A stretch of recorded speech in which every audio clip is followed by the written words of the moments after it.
Welcome back to episode 15 of the Be Kind, Be Happy podcast. In this episode, we're going to get to know Byron a little bit more. So we're going to do more of an interview style for this podcast, and I hope you guys enjoy it. Yeah, so in this episode, we're learning a bit about myself. Hopefully in the future, we'll learn about Leigh, but this time it's to understand our motivations and our inspirations in life and how we got to this point in life where we're making a podcast for you, the listeners, to listen to. Hope you like this episode on the Be Kind, Be Happy podcast.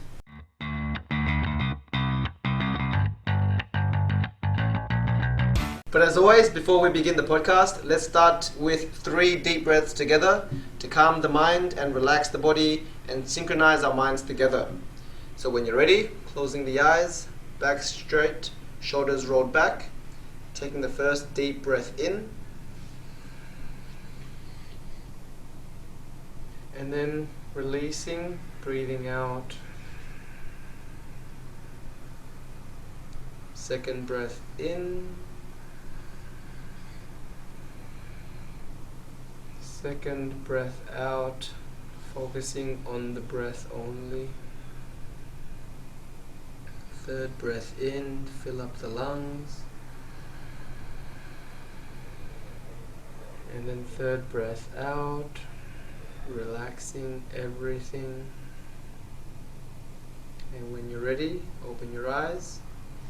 Let's begin the podcast, guys. So it's been another nice week. It's nice to reconnect with you, Byron. And I guess we'll just jump into it.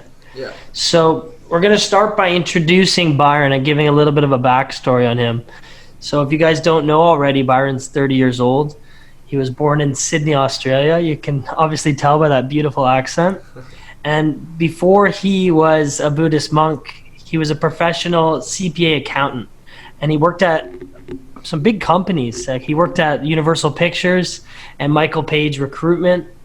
And about 5 years ago is when he made this big drastic life change. And that's when he realized corporate life really wasn't for him. And he decided he wanted to go down maybe a more spiritual path. So he started by selling all of his belongings and he tried to explore the world. So he started in Australia and he bought a van and he traveled around Australia, which is like a very interesting thing. You know, you don't meet too many people that have done that. So that's a beautiful little side adventure that you went down. And then he worked in China as an English teacher. And he lived as a Buddhist monk in Taiwan for 2 years. So that's one of the main things that I'd like to definitely get into in this podcast. I think it really interests many people who listen. And then coming to the present day, Byron has now established a learning center in Thailand, in central Thailand in Chayapum. And so he teaches English to children in the town, and he owns his building, and he's actually starting another little project, expanding the learning center soon, which we may be able to get into. So I don't know, I'm really excited. I love this guy, and probably one of the most unique and interesting people I know. So let's get into it. So Byron, I don't know, I hope you enjoyed that introduction. And is there anything that you would like to add? Maybe I missed anything in that last 5-year journey of yours? That was very succinct. I think you've added the main parts. In the last 5 years, I traveled around Australia living out of my car, and then I spent a year in China teaching English, and then I went to spend 2 years in Taiwan as a Buddhist monk before finding myself here in Thailand as an English teacher again. And I guess what I want to add is that in my spare time, I love my football, big Chelsea supporter of the English Premier League. I like to do a lot of yoga. I like to do a lot of meditation and reading.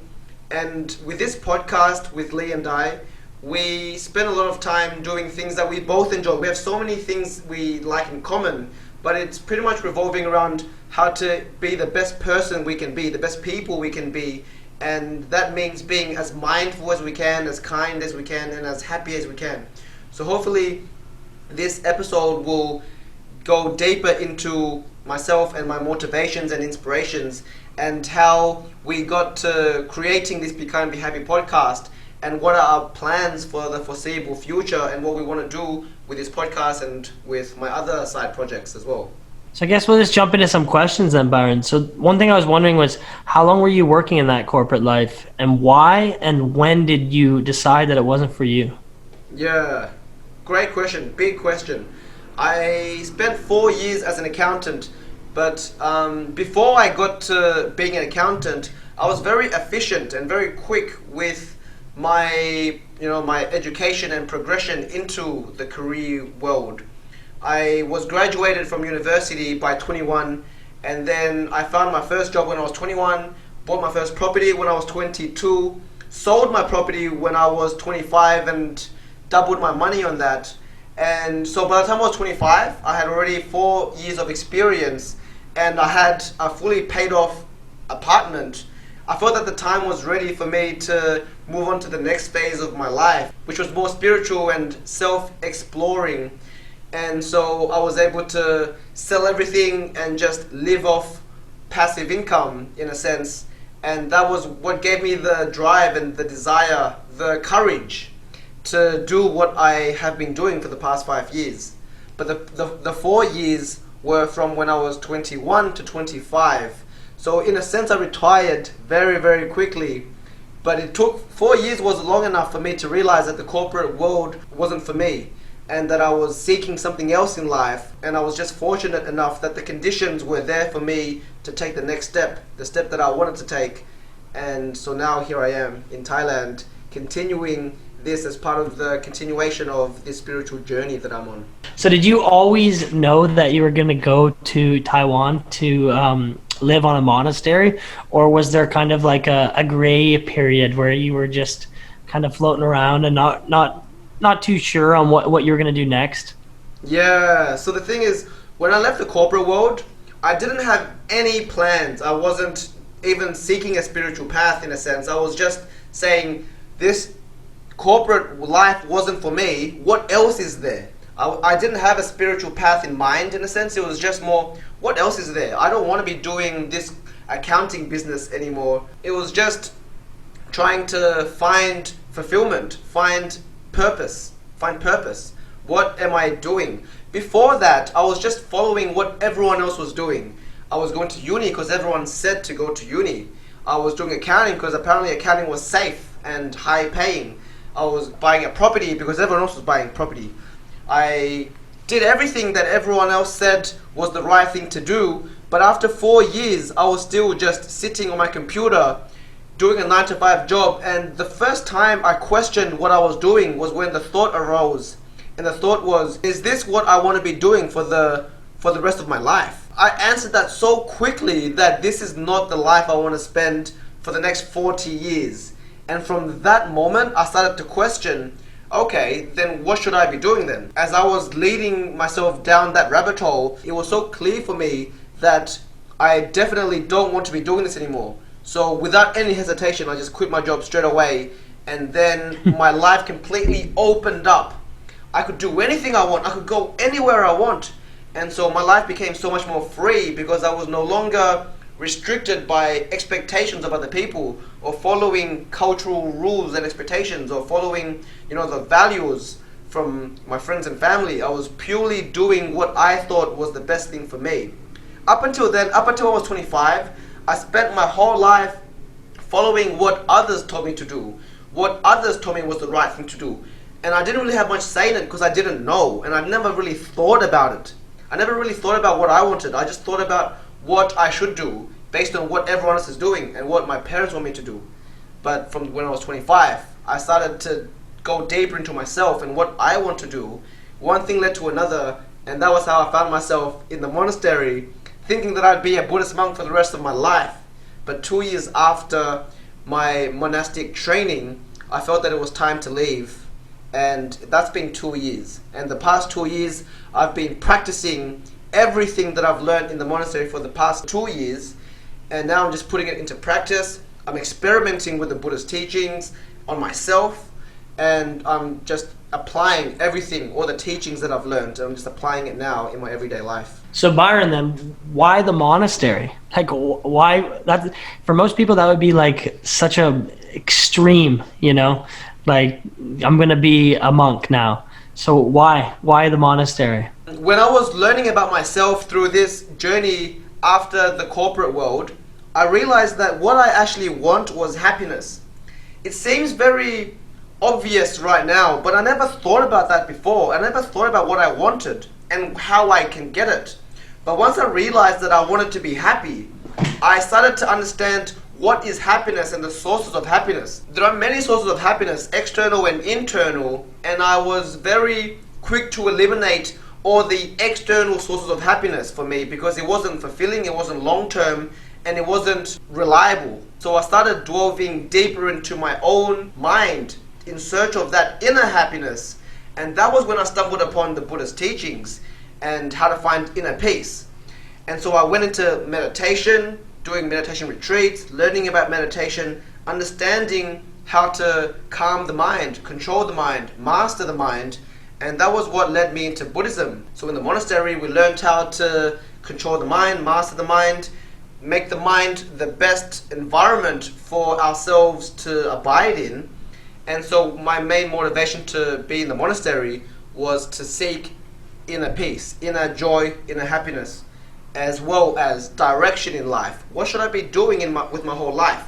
Since my whole life is open now, I'm only 25, and in a sense I'm retired from the corporate world. What do I do now? And the search for that answer, for my purpose, led me to the monastery. And so I spent the 2 years there cultivating my mind, building up, all the qualities that make a healthy mind. And that is another thing that I learned from the monastery is what are the conditions and the qualities that one needs to have a healthy mind. And this is what Leigh and I talk about in our podcast at length every single week. How to be more patient, more mindful, more kind, more generous, how to cultivate all the inner virtues, all the positive virtues, as well as how to eliminate all the negative defilements. So to say your main takeaways then from the monastery would have been do good deeds, speak good words, think good thoughts. You learned how to purify your mind in the sense that you rid yourself of all the negative thoughts and jealousy, and you're basically just you're the happy guy that I met, basically. So it's hard to imagine you not being that happy guy. So, and I think to some degree it was always inside of you.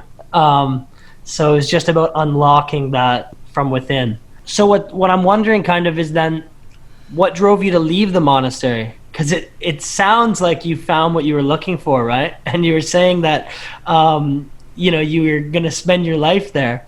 So after 2 years, what changed, or what drove you to leave and go become an English teacher?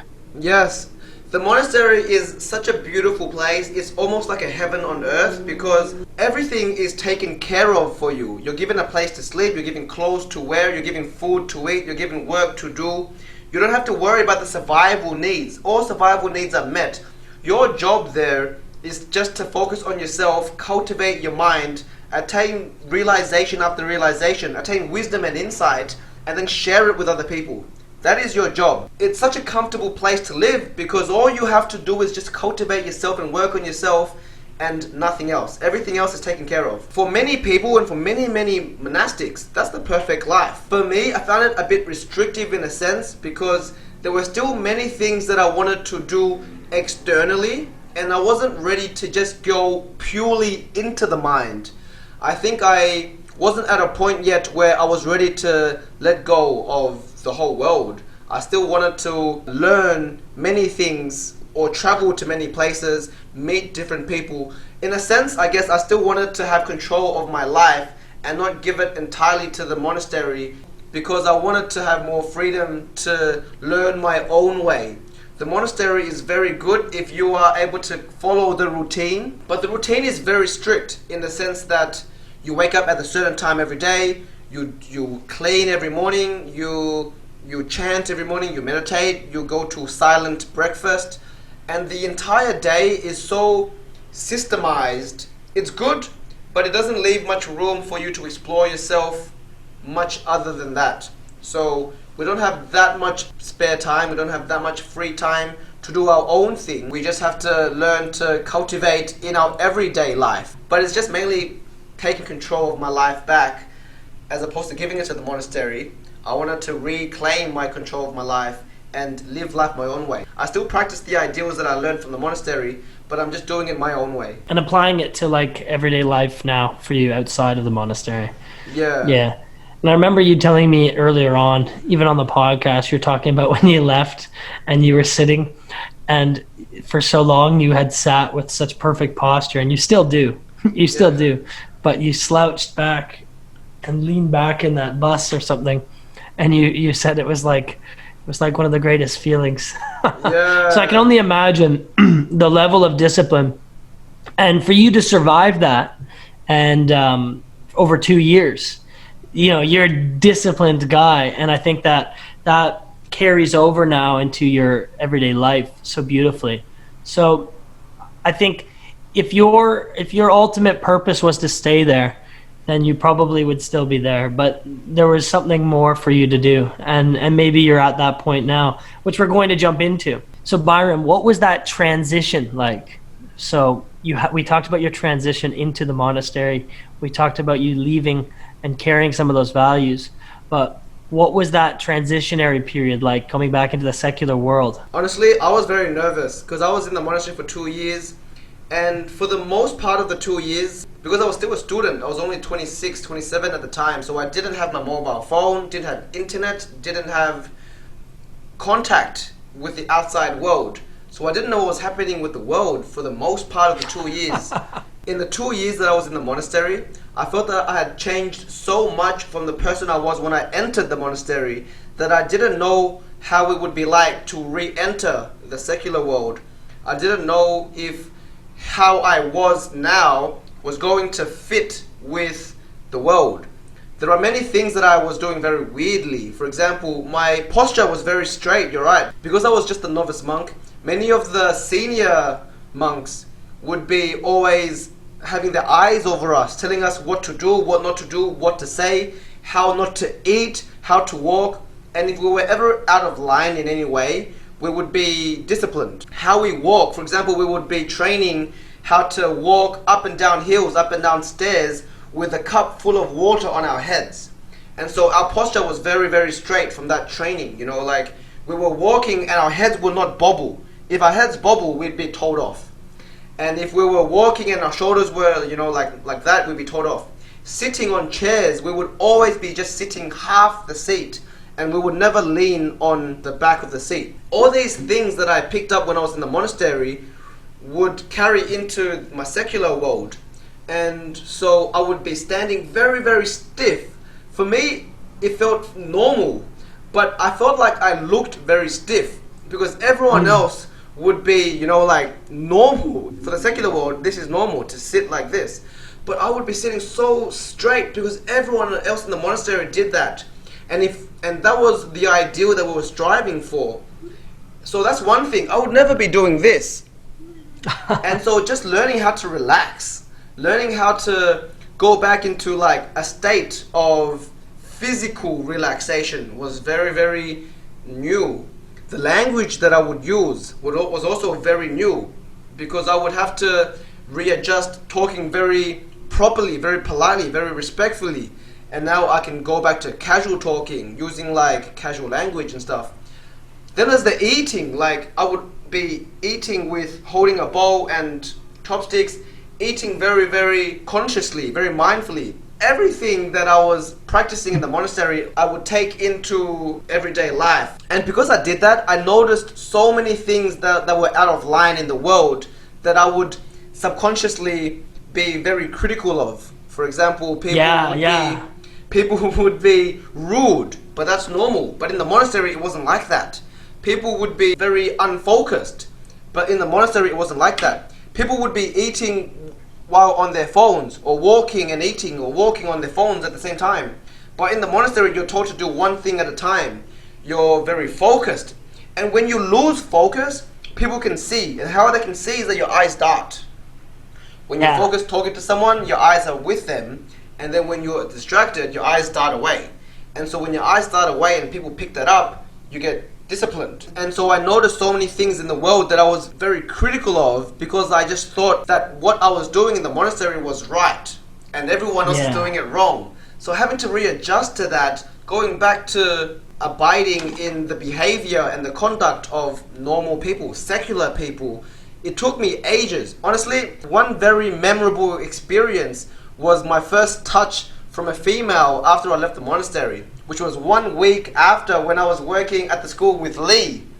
And because in the monastery there's no physical contact with any female, maybe sometimes with men, with male monks, you can get a tap on the back, but there's also like physical contact is not encouraged, especially with the opposite sex.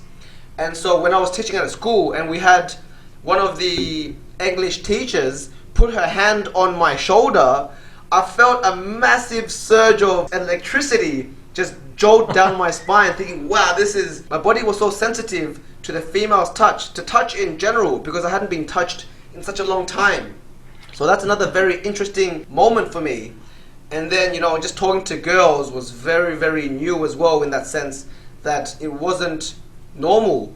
Flirting was very, very hard for me to start flirting again, talking to females again. I have a girlfriend now, but to pursue her was very out of character for me. I had to go back to being someone that found it okay to flirt and chase a girl, whereas in the monastery it was completely forbidden. You can't have the thought of pursuing a female when you're there, or even have the thought of getting the attraction of another girl. And so these are the little things that made adjusting interesting. So I wanted to just get back into integration. That was the key word I took from what you were talking about. Yeah. All the different little things that were affecting your integration back into the regular world, right?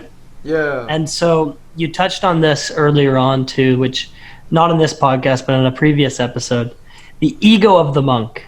So you thought where you were on the monastery, you thought that you had dissolved your ego, but once you left, you noticed that you were being more judgmental. Now you were being tested, seeing the real world, and you were starting to make judgments on people, on things, on people's decisions on what to eat, stuff like that. So you had developed the ego of the monk. Yeah. So how long was that integration period? And do you still find yourself in moments where you're maybe judgmental, or you just feel like maybe you're not quite fitting in with the world around you? Yeah, great question. By the way, never dissolved my ego entirely when I was in the monastery. Still a work in progress. I feel like I still have so many things that I have to work on. I get angry, I get impatient, I get scared, I get anxious, I get stressed. I have so many things that I'm trying to overcome every single day. Not perfect in any sense by any means, but having seen both sides, I'm trying to find a balance. So there's the Buddhist ideal, like the monastic ideal, and then there's the ideal of being a normal secular human being. And so I'm trying to find the balance, because there are many things that are good and right when you're perceiving it from this perspective, but then there are many things that are good and right when you're perceiving it from another perspective. So that helped me be a lot more open-minded and tolerant. I no longer think that what I think is the right way, because what I think is right and good and what I like is only from my perspective. And everyone is operating from their own perspective, from their own backgrounds, influenced by their culture, their education, their families and friends. And so everything that everyone is doing, and every right and wrong, I'm starting to learn is only relative to a perspective. And I no longer think that what I think is right and wrong is the ultimate right and wrong. I actually don't think there's such thing anymore. It's only depending on perspective. And so I've learned to be a lot more accepting of everyone's perspective, everyone's understanding, everyone's ideas and concepts, because I've stopped attaching to my concepts of right and wrong. Again, to take it back a little bit. So you left the monastery, and where did you go? So after the monastery, I looked for a job, and the first job offer was in Thailand. So where I am right now, I'm still here from that moment. And that was actually 1 week after I left the monastery. So the day I met Leigh was only just 1 week after I was still a Buddhist monk. And I've been here since, and it's been almost 2 years now.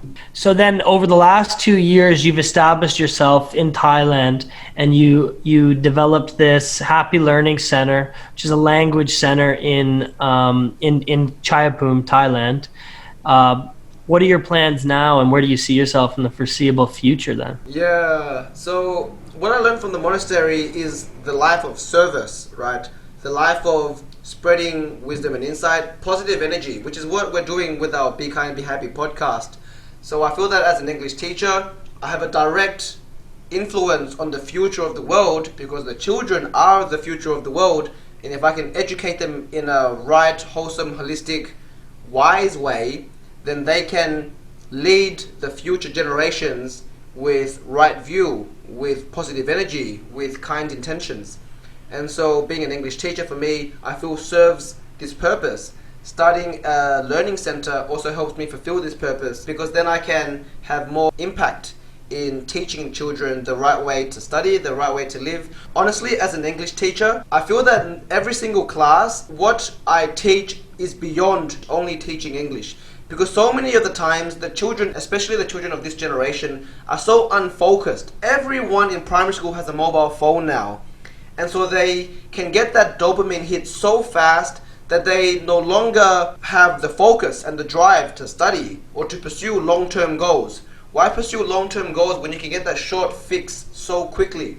And so right now, teaching English, teaching in general, I'm having to focus so much on discipline, on focus, on concentration, on attitude, on respect. And so these all come into my English lessons, because before I can start teaching, I have to get the children to be in the right frame of mind, having the right attitude, having the right mental state before any sort of teaching and learning can take place. So I'm teaching, but I'm also molding these young children's minds.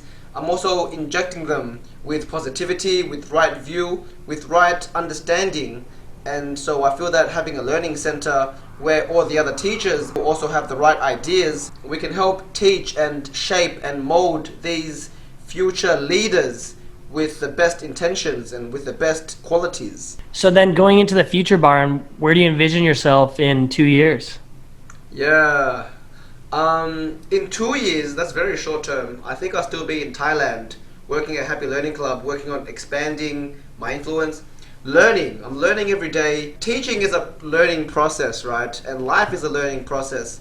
And so wherever I am, whatever I'm doing, wherever life takes me, I feel that I'll still be learning and improving and trying to make the world a better place, like yourself, Leigh. And so in that sense, where I am and what I'm doing is not really that relevant, because I know that I'll be trying my best to make the best of the situation, learning as best as I can, having as much of an impact as I can on other people. So in the next 2 years, I think I'll still be here doing this. Yeah, so that's in the 2 years. That's beautiful, Byron. And so what do you think for beyond that?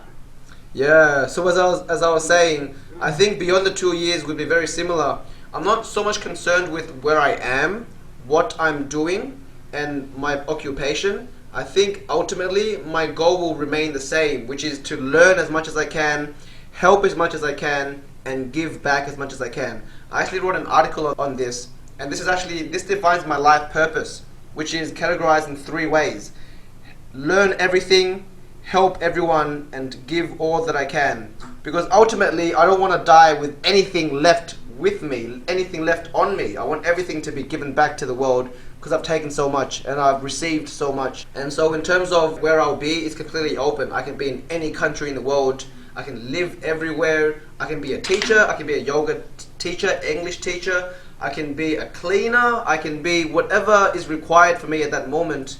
But I know that ultimately I'm going to make the most out of life. I'm going to try to always be a positive impact, and I'm always going to try to learn from every single situation, every moment that I'm in. I think that perspective that you have, that mindset, is ultimately the mindset that's going to carry you through the rest of your life and make everything great. And I think it will make you learn everything, help everyone, and give all that you can. So that's the most beautiful thing, dude. So just to wrap things up then, Byron, what is that one thing that you want to teach the world, or you want to leave an impact on the world with? Yeah, honestly, the one thing that I want everyone to have is so simple, and it's happiness. And so my entire life is learning happiness, the sources of happiness.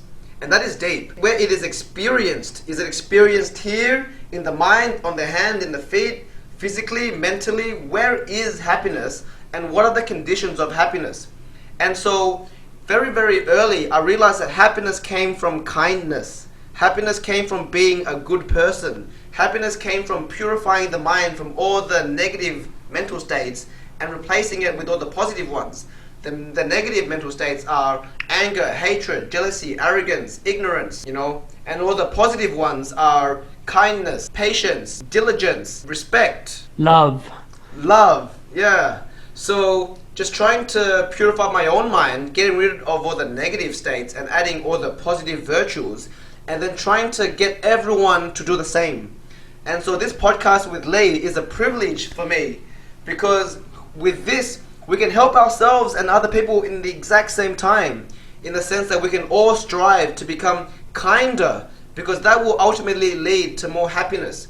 And I think if everyone is happy, then we can only be a positive influence on other people, because only good people, only kind people are ultimately happy people.